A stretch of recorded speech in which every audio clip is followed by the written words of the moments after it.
నా శ్వాస ఆగిపోయి ఈ దెబ్బ ఏ రేవులోకి నన్ను చేరవేసినా అక్కడ పచ్చని మొక్కై మళ్ళీ ప్రాణం పోసుకుంటాను. కడదాకా రాస్తాను, నా కన్నీటి తడి ఇంకిపోయేదాకా రాస్తాను అని కవిత్వం పట్ల నాకు నేను ఇచ్చుకున్నటువంటి కారణం నిర్వచనం.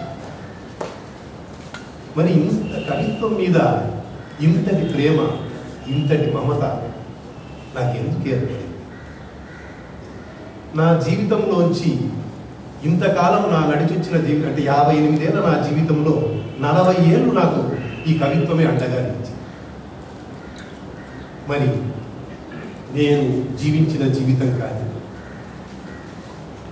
ఈ జీవిత కాలంలో నేను అనుభవించినటువంటి అనేక సంఘర్షణలు కానీ కవిత్వాన్ని నన్ను దూరం చేయలేకపోయాను. ఆ నేపథ్యంలోంచి నేను చెప్పుకున్న మాట, నాకు జీవితం అంటే కవిత్వమే, నా నిరంతర సాధనాస్వరం కవిత్వమే. నా జ్ఞాపకాలు, గాయాలు, ఆకలి, ఆవేదన అన్నీ కూడా కవిత్వంలో భాగమే. నాకు కవిత్వం అంటే ఒకానొక సామాజిక సంస్కారంలో సంభాషించడమే. నాకు కవిత్వం అంటే చెప్పు చెదరని ఏకాగ్రతలోంచి, ప్రాణభూతమైన ఆకాంక్షల్లోంచి ఈ లోకాన్ని, ఈ మనుషులను అధ్యయనం చేసే ఒకానొక తాత్వికత. నా వ్యక్తిగత జీవితం అనేక సంక్షోభాలతో, ఆటుపోట్లతో, తీవ్రమైన మానసిక సంక్షోభంలో కొట్టుమిట్టాడుతున్నప్పుడు ఈ కవిత్వమే నా కన్నీళ్లు తెచ్చింది, నన్ను స్వాంతనపరిచింది, నన్ను హక్కున చేర్చుకొని ఆదరించింది. సంక్లిష్టతలోను, సంఘర్షంలోనూ నాకు మనశ్శాంతినిచ్చింది. ఈ కవిత్వమే నాకు ఎందరో అభిమానుల్ని, విమర్శకుల్ని, మేధావుల్ని నాకు దగ్గరగా చేసింది. నాకు కవిత్వం అంటే ఒక పేదరికంలోంచి పోరాడుతూ ఇవాళ నేను ఒక మధ్యతరగతి స్థాయి వరకు నేను నడిచొచ్చిన నా జీవిత నేపథ్యమే. గత 3 దశాబ్దాలకు పైబడి తెలుగు కవిత్వంలో వచ్చిన అనేక పరిణామాలకు, ప్రభావాలకు నేను లోనయ్యాను. అందుకేనేమో బ్రతుకును ప్రేమించినంత ఇష్టంగా నేను కవిత్వాన్ని ప్రేమిస్తాను. మా కుటుంబంలో నాకు వారసత్వంగా, నాకు ముందు కానీ వెనక కానీ ఎవరు కవి పండితులు లేరు. కవిగా నేను ఎదగడం అన్నది ముమ్మాటికి నా స్వయం కృషి. కడప జిల్లా ముద్దనూరు మండలంలోని యామవరం గ్రామంలో ఒక పేద చేనేత కార్మిక దంపతులకు పుట్టినవాడిని. మా నాన్న, అమ్మ ఉమ్మడి శెట్టి గంగిశెట్టి గారు, మా అమ్మ నాగమ్మ గారు. మా అమ్మ నిరక్షరాస్యత, ఆమెకి ఏమీ చదువు. 5 అన్నదమ్ముల్లో 4వ వాడిని. తర్వాత 2 చెల్లెలు. సరే, మా అబ్బ అంటే కడప జిల్లాలో తండ్రి నాన్నను అబ్బా అని పిలుస్తారు. కరడు కట్టినటువంటి ఫ్యాక్షనిస్ట్. ఆయన జీవితం అంతా కూడా జైలు పాలే. ఎప్పుడు నేరాలు చేయడం, ఏదో ఒక కేసుతో సంబంధం ఉండడం, ఆయన జీవితం అంతా కూడా జైల్లో గడిపడం. అటువంటి వాడికి ఒక్కగానొక కుమారుడు మా నాన్న. పులి కడుపున మేక పుట్టడం ప్రకృతి విరుద్ధం కావచ్చు, కానీ అచ్చంగా మా నాన్న మా అబ్బ కడుపున పుట్టడం అనేది ఒక గొప్ప, ఆయన పుట్టడము, ఆయన అనుభవించిన జీవితము మాకు చక్కటి గుణపాఠం నేర్పించింది. ఒక కర్కశ హృదయని పుట్టినటువంటి ఏకైక కుమారుడు మా నాన్న సాధుజీవి, ప్రజాస్వామ్యవాది, అహింసాపరుడు కావడం మా జీవితాన్ని గొప్ప మలుపు తిప్పింది. సమాజంలో మా పట్ల అంతకుముందున విముఖత చెరిపేసి మమ్మల్ని విద్యావంతులు చేసి ఒక గొప్ప గౌరవాన్ని మా కుటుంబానికి అందించినటువంటి వ్యక్తి మా నాన్నగారు. ఈ నేపథ్యంలో నా బ్రతుకు తెరువు కోసం ఎదురీదే తత్వం నాకు అలవడింది చిన్నతనం నుంచి. మా సమిష్టి కష్టంలోంచి, నా చదువుతోనూ, నా ఉద్యోగంతోనూ కవిత్వమే నాతో కలిసి బ్రతికింది. అందుకు మా నాన్నగారు నాకు బాల్యంలో నేర్పించిన సుమతి శతకం, భాస్కర శతకం, వేమన శతకంతో పాటు సామాజిక నీతి సూత్రాలు మా నాన్న ఆ రోజు నాకు నేర్పించారు. ఆయన స్కూల్లో చదవలేదు, కానీ స్కూల్ బయట 5వ తరగతి వరకు ఆ రోజుల్లో ప్రభుత్వ స్కూళ్ళు లేవు కాబట్టి ఆయన బయట చదువుకున్నాడు ఉపాధ్యాయుడు. సరే, మొత్తమే బ్రతుకు పోరాటమైన నా తల్లి కష్టం, తండ్రి పోరాటం, అన్నదమ్ముల చదువు కోసం నిరంతర మానసిక సంఘర్షణలు, ఎదురీదిన సంఘటన, అనుభవాలు, గాయాలు అన్నీ నన్ను కవిత్వం వైపు నడిపించాయి. 6 దశాబ్దాలుగా దగ్గరగా నడుస్తున్న నా జీవిత కావ్యంలో నాకు 4 దశాబ్దాల కవిత్వం నా వెంటే నడిచింది. 1988లో అప్పుడు నేను ఉపాధ్యాయుడు, 82లో ఉపాధ్యాయుడు అయ్యాను. 88లో అంటే 75లో కవిత్వం కవిత రాస్తే 78లో నా తొలి కవితా సంపుటి మరో ప్రపంచం కోసం అని. నేను విస్తృతంగా కవిత్వం చదవడం వల్ల ఆ రోజుల్లో శ్రీశ్రీకి నేను ఏకలవ్య శిష్యుని కావడం, ఆయన్ను కలుసుకోవడం, కృష్ణశాస్త్రి గారిని కలుసుకోవడం, ఆరుద్ర గారిని కలుసుకోవడం చేశాను. సరే, వాళ్ళు నాకు ప్రత్యక్షంగా ఏమీ బోధించకపోయినా వారి వల్ల నేను స్ఫూర్తిని పొంది కవిత్వం రాసే రోజుల్లో కడప జిల్లాలో మా గజ్జల మల్లారెడ్డి గారని మీరు పేరు వింటారు. ఆయనను చాలా దగ్గరకు తీసి నాకు మంచి ప్రోత్సాహం ఇచ్చారు. తర్వాత వైసీవి రెడ్డి గారని ఆయన ఉండేవాడు, ఆయన కూడా నాకు చక్కటి ప్రోత్సాహం ఇచ్చారు. తర్వాత రాధా గారు, ఆయన నన్ను వెన్ను తట్టి ప్రోత్సహించారు. వీళ్ళందరి ప్రోద్బలంతో నేను 78లో అప్పుడు నా శ్రీశ్రీ ప్రభావం నా మీద పనిచేస్తూ ఉందేమో, ఆయన మహాప్రస్థానం అని పెడితే నేను మరో ప్రపంచం కోసం అని ఆ రోజుల్లో రాశాను. తర్వాత ఆయన ఖడ్గ సృష్టి అని బాగా చదివిన తర్వాత నేను రాసిన దివ్య దృష్టి అని పెట్టుకున్నాను. అనుకరణ శక్తి నుంచి వచ్చాను, ఆ ప్రభావం నా మీద బాగా పనిచేస్తుంది. తర్వాత జ్వలనం అనే కవితా సంపుటి వేశాను. ఆ 3 సంపుటాల తర్వాత నాదైన శైలి నిర్మించుకున్నాను. తుఫాను ముందటి ప్రశాంతి, ఈ కన్నీటికి తడి లేదు, క్షతగాత్రం, మగ్గం బతుకు, అవిశ్రాంతం.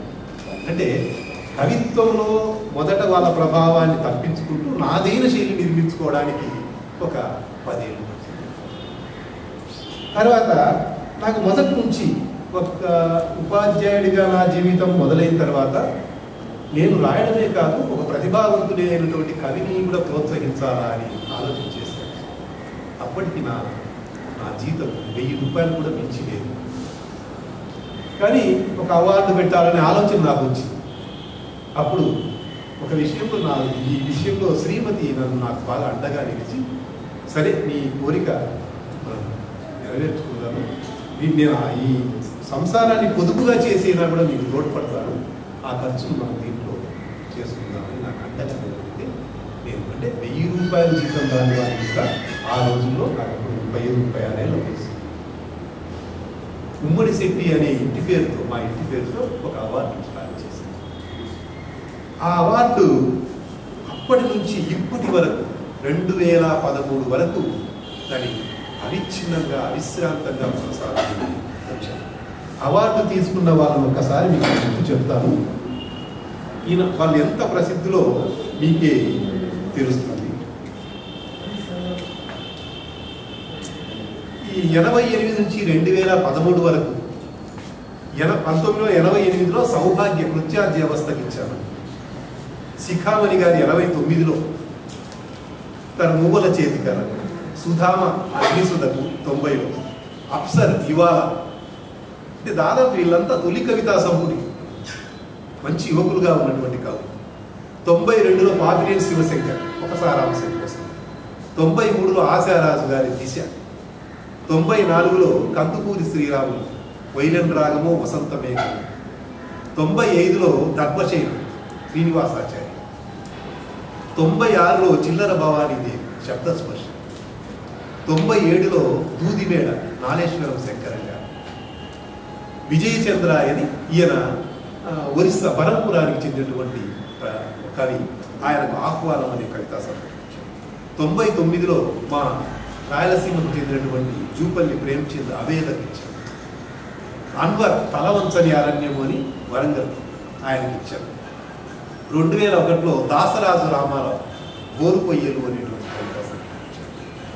2002లో విద్యాసాగర్ గాలికట్ట, 2003లో కొప్పర్తి గారి విషాదమోహం, 2004లో మందరపు హైమవతి నిషిద్ధాక్ష, ప్రభు పారిపోలేవు, 2006లో గంటేడ గౌరనాయుడు నదిని దానం చేశాక, తైదల అంజయ్య గారు 2007, 2008లో పెన్నా శివరామకృష్ణ గారు, 2009లో డాక్టర్ యాకూబ్ గారు, 2010లో కోడూరు విజయ్ కుమార్ గారు, 2011లో సిరికి స్వామినాయుడు, 2012లో కొండేపూర్ నిర్మల, 2013లో శైలజామిత్ర గారి రాధించి. ఇది మా అవార్డు గ్రహీతల యొక్క అంటే మా నేపథ్యం చెప్పాను కదా. ఇప్పుడు నాకు అత్యంత కీర్తి ప్రతిష్టలు తెచ్చినటువంటి కావ్యము మగ్గం బతుకు.